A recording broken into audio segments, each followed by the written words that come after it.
me esqueço de uma circunstância que jamais eu repeti, falta, claro, ali de experiência, depois de muito tempo, em que para especificar numa conversa numa sala o que era uma coisa fofa, porque eu estava dando exemplo de coisas que você não consegue entender intelectualmente.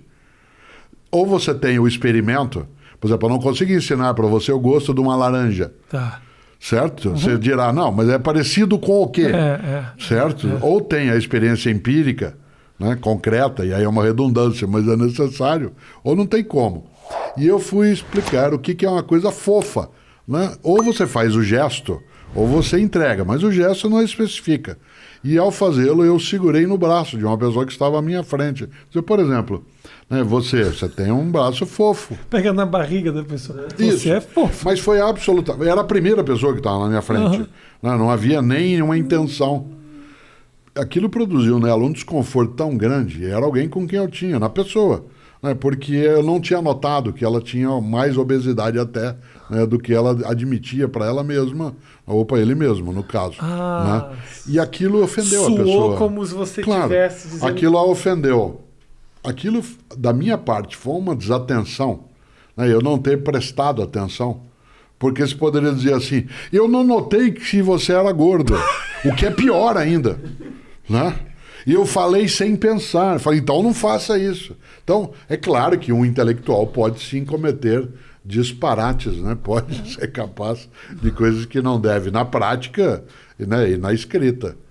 Agora, já que você entrou nesse exemplo especificamente, eu acho que esse exemplo quer dizer mais do que isso. Isso acontece geralmente na comunicação, em todos os cantos. Você fala algo sem a intenção da ofensa, aquilo... Eu já adentrei no modo Cortella de verbalizar. Ofensa.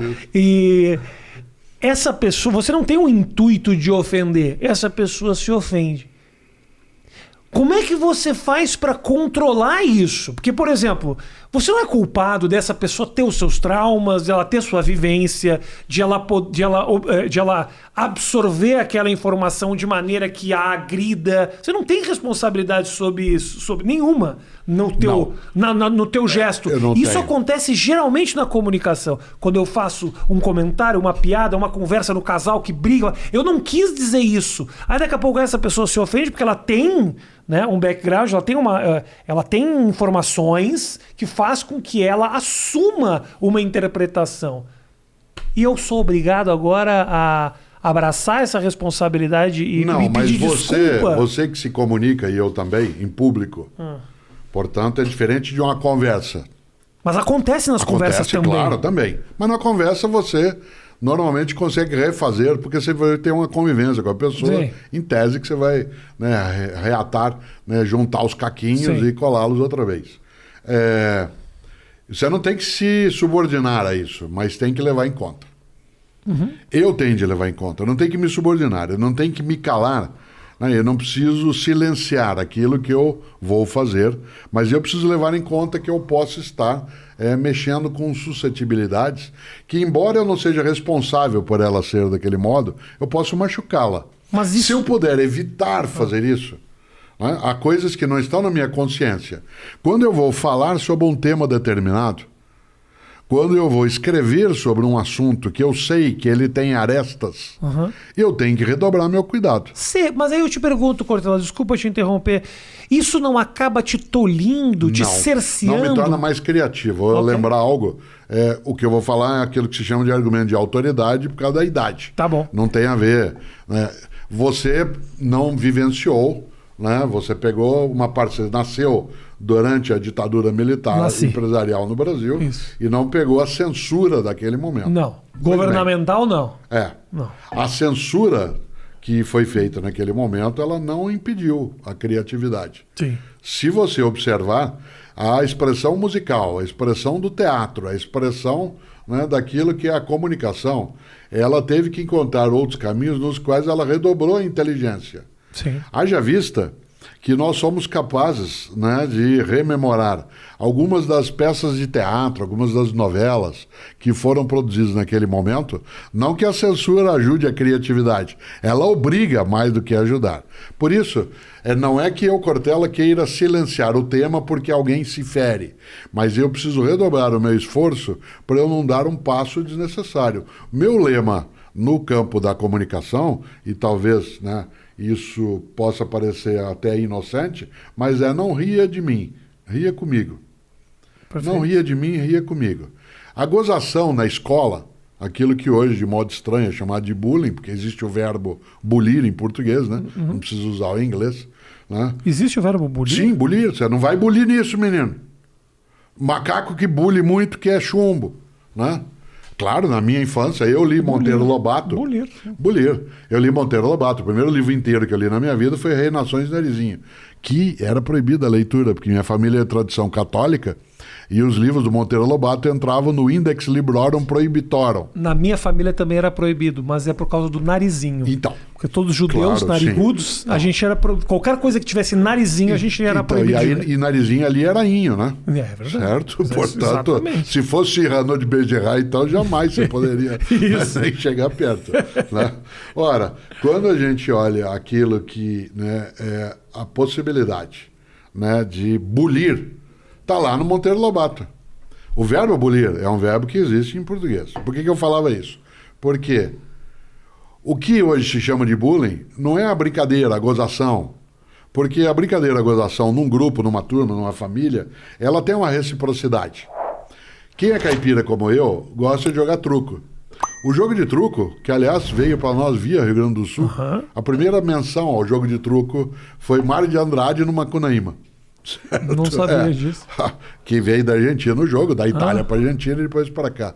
O interessante é que no jogo de truco, para quem já viu jogar, você xinga o outro, você sobe na mesa, você diz você é o ladrão, né? Você fala você é um imbecil, etc. Mas o outro também fala. Certo?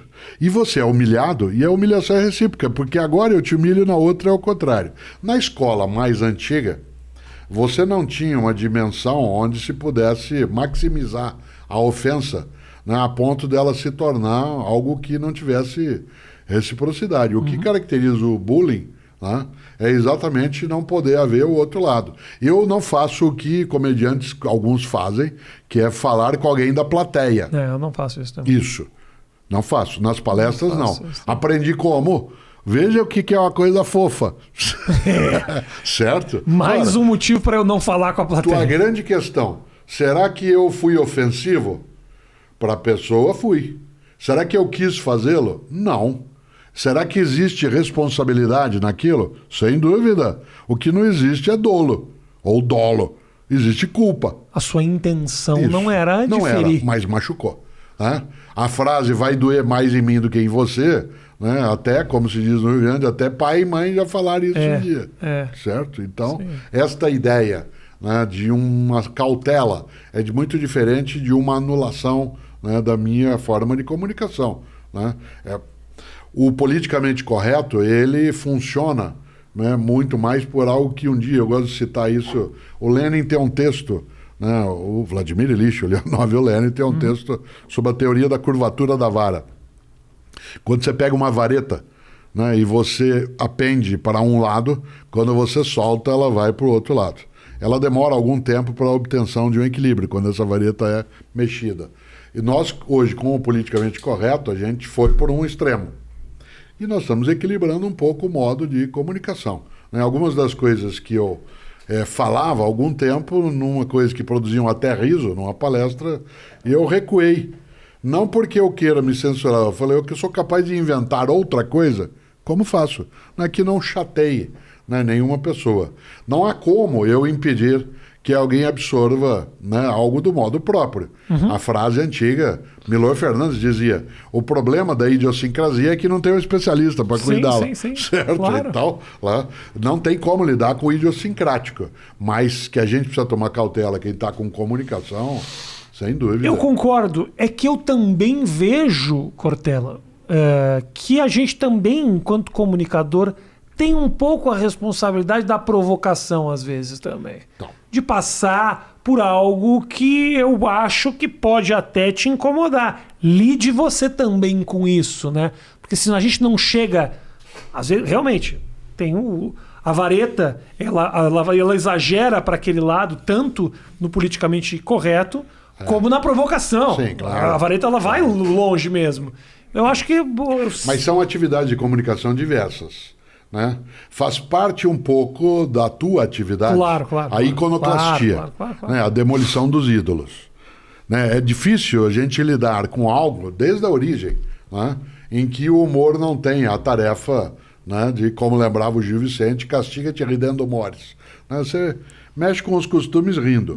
Então, é muito diverso. Claro. Algo que está como possibilidade na atuação.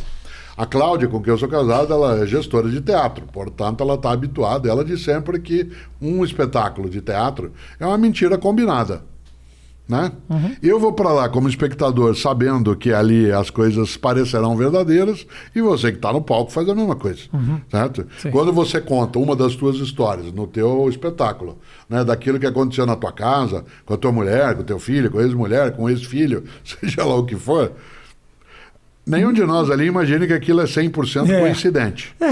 Hoje em dia nós estamos vivendo um momento muito complicado, porque muitas vezes não é só aquele que me assiste ali na minha frente. Às vezes essa informação sai daquele lugar e printa no jornal. Isso. E aí é um lugar que não estou num ambiente de desconstrução que é o palco. Eu estou printado na página da revista Veja.